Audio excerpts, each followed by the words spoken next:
നിങ്ങൾക്കൊക്കെ അറിയാമല്ലോ, ഇതൊരു പൊളിറ്റിക്കൽ ഡിസിഷൻ തന്നെയായിരുന്നു. അല്ലല്ല, അതിന് മുമ്പുള്ള അതിൻ്റെ ഈ തീരുമാനമെടുക്കുക എന്നുള്ളത് ഒരു മന്ത്രിയോ ഒരു മുഖ്യമന്ത്രിയോ മാത്രമല്ല, ഇതൊരു പൊളിറ്റിക്കലായിട്ടുള്ള ഡിസിഷനാണ്. 10 വർഷക്കാലം കഴിഞ്ഞ ഗവൺമെൻറ് ചില നിലപാടുകൾ സ്വീകരിച്ചു. UDF ഗവൺമെൻറ് വരുമ്പോൾ എന്ത് സ്വീകരിക്കണമെന്നുള്ളത് ഞങ്ങൾ ക്യാബിനറ്റ് കൂടിയിട്ട് തന്നെയാണ് ഇതിന്മേൽ പ്രോസിക്യൂഷൻ അനുമതി കൊടുക്കാനും തീരുമാനിച്ചത്. അതിൻ്റെ ഭാഗമായി ഞങ്ങൾ പല കാര്യങ്ങൾ ചർച്ച ചെയ്തു എന്നുള്ളത് ഞാൻ വിശദാംശങ്ങളിലേക്ക് കടക്കുന്നില്ല. ക്യാബിനറ്റ് ചർച്ച ചെയ്ത് പുറത്ത് പറയാൻ സാധിക്കുന്നത് അതിൽ നിന്നുകൊണ്ടുള്ള തീരുമാനമെടുത്തതാണ്. അതുമായി ബന്ധപ്പെട്ട ഉത്തരവിറങ്ങി കഴിഞ്ഞപ്പോൾ ചില അപാകതകളുണ്ട് എന്നുള്ളത് AG ചൂണ്ടിക്കാണിച്ച ഉടനെ അത് കറക്റ്റ് ചെയ്തതാണ് കഴിഞ്ഞ ദിവസം കോടതിയിൽ സമർപ്പിച്ചത്. കോടതിയുടെ മുമ്പിൽ വന്നത് കറക്റ്റ് ചെയ്ത ഇതാണ്. അന്നേരം മനുഷ്യരാണ്, വീഴ്ച പറ്റും. ആ വീഴ്ച പറ്റുമ്പോഴുണ്ടാകുന്ന ഇത് തെറ്റ് ചൂണ്ടിക്കാണിക്കുമ്പോൾ അത് കറക്റ്റ് ചെയ്ത് കോടതിയുടെ മുമ്പിൽ ഹാജരാക്കി. അതോടെ ഇല്ലില്ല, വകുപ്പ് സെക്രട്ടറി യഥാർത്ഥത്തിൽ അന്ന് തിരുവനന്തപുരത്ത് പോലും ഉണ്ടായിരുന്നില്ല. പിറ്റേ ദിവസം കോടതിയുടെ ലാസ്റ്റ് ഡേ ആണ്. അന്ന് ഹാജരാണ്. No more extension. വകുപ്പ് സെക്രട്ടറിയായി ചുമതല എടുത്ത ഒരു ആളിനെ സംബന്ധിച്ചിടത്തോളം ഒരാഴ്ച മാത്രം അല്ലെങ്കിൽ 10 ദിവസം മാത്രം സഭയുണ്ടായിരുന്നു. നോ മോർ എക്സ്റ്റൻഷൻ എന്ന് പുതിയ ആൾ വന്നിട്ട് പോലും നോ മോർ എക്സ്റ്റൻഷൻ എന്ന് കർക്കശമായ ഉത്തരവാണ് ഹൈക്കോടതിയുടെ ഭാഗത്തു നിന്നുണ്ടായത്. അതായത് 1-ാം തീയതി തന്നെ ആ ഉദ്യോഗസ്ഥൻ കൊച്ചിയിലായിരുന്നു. 1-ാം തീയതിയാണ് ക്യാബിനറ്റ് കൂടി ഇങ്ങനെ തീരുമാനമെടുത്തത്. അതിനുശേഷം കൊച്ചിയിൽ നിന്ന് വിളിപ്പിച്ച് രാത്രി വന്നിട്ടാണ് ഉത്തരവിറങ്ങിയത്. അതുമായി ബന്ധപ്പെട്ട ഉത്തരവുമായി ബന്ധപ്പെട്ടുള്ള പോരായ്മകൾ ഉണ്ടായിട്ടുണ്ടല്ലോ, അത് നമ്മൾ അംഗീകരിക്കുന്നല്ലോ. അത് കറക്റ്റ് ചെയ്യുകയും ചെയ്തു.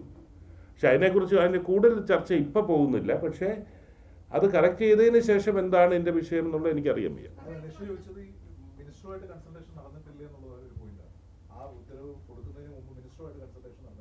അല്ല, ഇതിനുമായി ബന്ധപ്പെട്ട് ഞങ്ങൾ ക്യാബിനറ്റ് ചർച്ച ചെയ്ത് ക്യാബിനറ്റിൻ്റെ ഒരു സ്പിരിറ്റ് വെച്ച് ക്യാബിനറ്റ് ചർച്ച ചെയ്തിട്ട് ചീഫ് സെക്രട്ടറിയുമായിട്ട് ചർച്ച ചെയ്ത് ചീഫ് സെക്രട്ടറിയാണ് പിന്നെ കാഷ്യൂ ഇൻഡസ്ട്രീസിൻ്റെ സെക്രട്ടറി ആയിട്ട് കമ്മ്യൂണിക്കേറ്റ് ചെയ്തത്.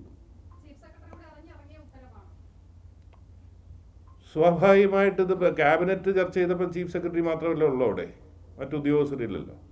അങ്ങനെ ക്യാബിനറ്റ് ചർച്ച ചെയ്ത് ചീഫ് സെക്രട്ടറിയുടെ സാന്നിധ്യത്തിലാണ് ക്യാബിനറ്റ് ചർച്ച ചെയ്ത് നമ്മുടെ അതിൻ്റെ സ്പിരിറ്റ് ഓഫ് ദ ഡിസ്കഷൻ ബോധ്യപ്പെടുന്നത് ചീഫ് സെക്രട്ടറിയാണ്. സ്വാഭാവികമായിട്ട് കാഷ്യൂവിൻ്റെ സെക്രട്ടറിയായിട്ട് ആശയവിനിമയം നടത്തി കാണും എന്നുള്ളതാണ്.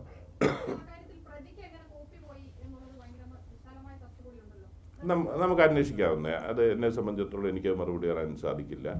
അങ്ങനെ അതിന് ശേഷമാണ് പോയതെന്നും കോടതി ഫയൽ ചെയ്ത് വെച്ചിട്ടാണ് പോയതെന്നും പറയപ്പെടുന്നു. അതുകൊണ്ട് എനിക്ക് അതിൻ്റെ വിശദാംശങ്ങൾ അറിയാത്തടത്തോളം ഞാനത് പറയുന്നത് ശരിയല്ല.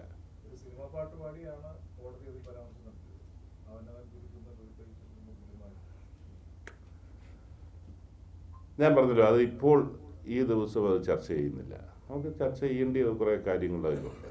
പ്രത്യേകിച്ച് ഒരു അപ്പോയിൻറ്റിങ് അതോറിറ്റിക്കുള്ള ഒരു അധികാരം അത് ഏതുവരെ ഉപയോഗിക്കാം എന്നുള്ളത് കോടതി വിധികളുടെ പശ്ചാത്തലത്തിൽ പരിശോധിച്ച് തന്നെ ചർച്ച ചെയ്യേണ്ട വിഷയമാണ്. അതുകൊണ്ട് അതിൽ നമ്മൾ കറക്റ്റ് ചെയ്തത്, അതിൽ ചില പിഴവുണ്ടെന്ന് കണ്ടുകൊണ്ടാണ് നമ്മൾ കറക്റ്റ് ചെയ്തത്.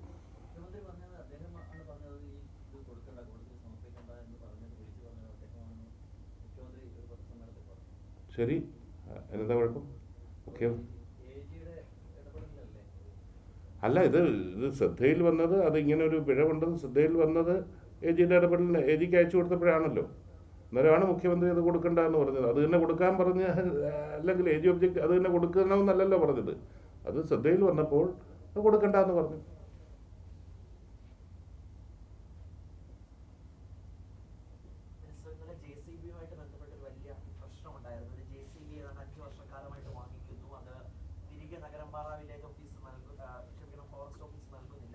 ഒരുപാട് കഷ്ടപ്പെട്ടാണ് അദ്ദേഹം ആ JCB വാങ്ങുന്നത്. 500 രൂപയുടെ ഒരു വിറക് അത് വനം വകുപ്പിന് നഷ്ടമായെന്ന് പറഞ്ഞിട്ടാണ് JCB 5 വർഷക്കാലം പിടിച്ചെടുത്തത്. അതിന് പിന്നാലെ ഇന്നലെ ആത്മഹത്യാ ഭീഷണി മുഴക്കി. അപ്പോൾ ഇന്നലെ വനമന്ത്രിയോട് ചോദിച്ചപ്പോൾ പ്രതികരണത്തിനൊന്നും തയ്യാറായില്ല. ഇന്നൊരു പ്രതികരണം ഉണ്ടോ വിഷയത്തിൽ? അല്ല, ഒന്ന് ഞാൻ പറഞ്ഞോട്ടെ, മാധ്യമങ്ങളുടെ അടുത്ത് അടക്കം പറഞ്ഞുള്ളൂ, ഇങ്ങനല്ല ഇത് നേടിയെടുക്കേണ്ടത്. ആത്മഹത്യാ ഭീഷണി മുഴക്കുന്നു, ചില മാധ്യമങ്ങൾ അതെന്തരം പ്രതികരണം ആവശ്യപ്പെടും. നമുക്കത് പ്രോത്സാഹിപ്പിക്കാൻ പറ്റത്തില്ല. അത് ഞാൻ വളരെ ക്ലിയർ ആയിട്ട് ഞാൻ അന്വേഷിച്ചിട്ടാണ് വന്നേക്കുന്നത്. 23/3/2022 ഷോക്കോസ് ഇഷ്യൂ ചെയ്യുന്നത്.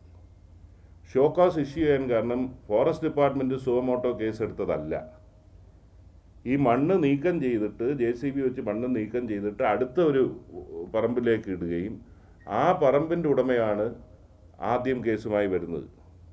അത് അവർ തമ്മിൽ സംസാരിച്ച് തീർക്കുന്നതിലേക്ക് ഉള്ള ഇത് ശ്രമം നടത്തി. രണ്ടാമത് ഫ്ലൈയിങ് സ്ക്വാഡിൻ്റെ അടുത്ത് അവർ ഇവിടുന്ന് പരിഹാരമില്ലെന്ന് പറഞ്ഞ് ഫ്ലൈയിങ് സ്ക്വാഡിൻ്റെ അടുത്ത് പരാതിയുമായി പോയി. അതിനുശേഷമാണ് ഫോറസ്റ്റ് ഷോക്കോസ് നോട്ടീസ് ഇഷ്യൂ ചെയ്യുന്നത്. 18/4 ഹിയറിംഗ് നടത്തി. അതിനുശേഷം ഈ വ്യക്തി തന്നെ ബഹുമാനപ്പെട്ട ഹൈക്കോടതിയെ മിസ്ലേനിയസ് കേസായിട്ട് ഈ വ്യക്തി ബഹുമാനപ്പെട്ട ഹൈക്കോടതിയെ സമീപിക്കുകയാണ്. 13/12/2022 ഹൈക്കോടതിയുടെ ഉത്തരവ് വരുന്നു. ആ ഉത്തരവിൽ ക്ലിയറായിട്ട് സെക്ഷൻ 53 പ്രകാരം നിങ്ങൾ അപേക്ഷ കൊടുക്കാനും അപേക്ഷ കൊടുത്താൽ പരിഗണിക്കാനും ആണ് കോടതി പറഞ്ഞേക്കുന്നത്. 45 ദിവസത്തിനകം അപേക്ഷ കിട്ടി 45 ദിവസത്തിനകം പരിഗണിക്കണം എന്നാണ് കോടതി പറഞ്ഞത്.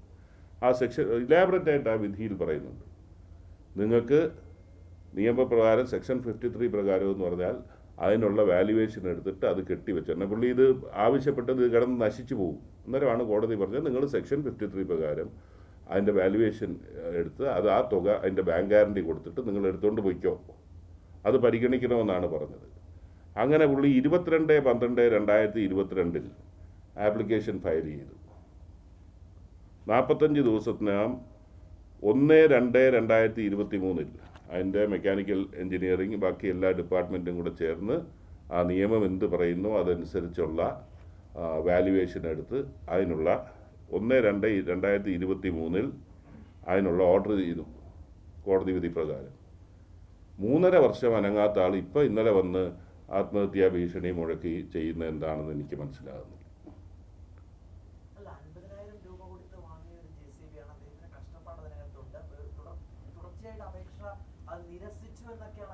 അല്ല, ഞാൻ പറഞ്ഞല്ലോ, എൻ്റെ മുമ്പിലുള്ള രേഖകൾ ഞാൻ ഹാജരാക്കി. പിന്നെ ഞങ്ങളെ സംബന്ധിച്ചിടത്തോളം ബഹുമാനപ്പെട്ട ഹൈക്കോടതി പറയുന്നതനുസരിച്ച് ഞങ്ങൾക്ക് പ്രവർത്തിക്കാൻ സാധിക്കത്തുള്ളൂ. അത് ഞാൻ പറഞ്ഞില്ലല്ലോ. ഇവിടെ വന്നത് രണ്ടാമത്തെ അനുഭവമാണ്. നിങ്ങൾക്ക് ഈ പറയുന്ന മനസ്സിലാകുന്നില്ല. കഴിഞ്ഞ ദിവസം പ്രകൃതി സംരക്ഷണത്തിൻ്റെ പറഞ്ഞപ്പോൾ അതിന് കൊടുക്കുന്ന കണ്ട് വിചിത്രമായ വാദം, പ്രകൃതി ഇഷ്ടം പോലെ ആയിക്കുമെന്ന് ഞാൻ പറഞ്ഞത്. ആ നിലയിലേക്ക് ദയവ് ചെയ്ത് ചെറുപ്പക്കാരായിട്ടുള്ള മാധ്യമപ്രവർത്തകർ മനസ്സിലാക്കി പ്രതികരിക്കുക. ഞാൻ പറഞ്ഞ കേരളത്തിൻ്റെ ഹൈക്കോടതിയിൽ അദ്ദേഹം ഫയൽ ചെയ്ത കേസിൽ കേരളത്തിൻ്റെ ഹൈക്കോടതിയുടെ ഉത്തരവുണ്ട്. ആ ഉത്തരവിൻ്റെ അടിസ്ഥാനത്തിലാണ് ഫോറസ്റ്റ് ഡിപ്പാർട്ട്മെൻറ്റ് 1/2/2023 ഓർഡർ ഇറക്കിയത്. അതിനുശേഷം 3.5 വർഷം ആകുന്നു. ഈ 3.5 വർഷക്കാലവും ഫോറസ്റ്റ് ഡിപ്പാർട്ട്മെൻറ്റുമായി ബന്ധപ്പെട്ട് ഒന്നും വന്നിട്ടില്ല.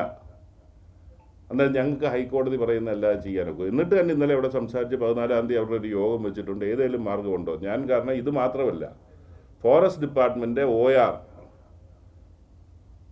ഒക്കറൻസ് റിപ്പോർട്ടാണല്ലോ ഇതിന് പകരം, അതിൻ്റെ ഒരു അദാലത്ത് വെക്കാൻ പറഞ്ഞിരിക്കുകയാണ്. 100 ഡേയുടെ ഭാഗമായി അദാലത്ത് വെച്ചുകൊണ്ട് ചെറിയ കാര്യങ്ങൾക്കെടുത്ത കേസെല്ലാം തീർപ്പാക്കാൻ നിർദ്ദേശം കൊടുത്തിരിക്കുകയാണ്. അതിൻ്റെ ഭാഗമായി ഇത് തീർപ്പാക്കാൻ ഒക്കുമോ ഇല്ലയോ എന്ന് പരിശോധിക്കാൻ ഞാൻ പറഞ്ഞിട്ടുണ്ട്. അന്നേരമാണ് കോടതിയുടെ ഉത്തരവ് പ്രകാരം ഉള്ള എല്ലാ ഡീറ്റെയിൽസും വന്നത്. അതിനി 14-ാം തീയതി അവിടെ ഒരു യോഗം വെക്കുന്നുണ്ട്. അതിൽ നിയമപരമായി എന്ത് ചെയ്യാൻ ഒക്കുമെന്നുള്ളത് പരിശോധിക്കാം.